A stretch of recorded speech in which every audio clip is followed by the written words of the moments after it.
On today's podcast, we're going to talk about how God's looking for you, so let's get started.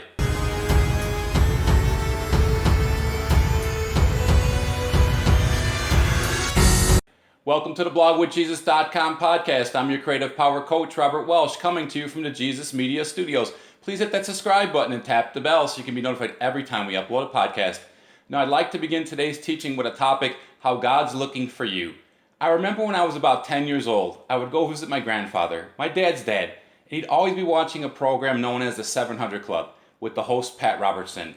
And Pat Robertson used to talk about things I didn't understand and then say, lay your hands on the TV, I'd like to pray for you. And my grandfather would say, do you watch this program? Do you know this guy? And I'd say, wait, I'm only 10 years old. I don't watch this stuff, I'm a kid.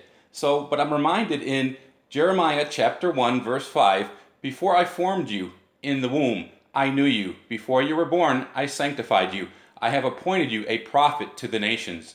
And in 2 Peter 3:9 it says, the Lord is not slow concerning his promise, as some would count slowness, but he is patient with us, not wishing that anyone perish, but all should come to repentance. And see, God was using my grandfather. He was using him so that I would develop a relationship with God. And I think that God's using me today to bring you to him so that he can develop a relationship with you. And you might say, like I said back then, you're crazy. I don't understand these things. But you know what? God will make the difference in your life. That's why it's always so important for me to pray for you. Now, if you'd like to receive Jesus as your Savior and Lord, would you pray with me? Lord Jesus, I repent of my sins. Come into my heart. I make you my Savior and Lord. Friends, I believe if you prayed that prayer with me, you got born again. Please keep God first place in your life. He's going to take you places you never dreamed. This is Robert Welsh for BlogwithJesus.com. Remember to believe the word and speak the word and manifest a promise. I'll see you on the next podcast. Blessings.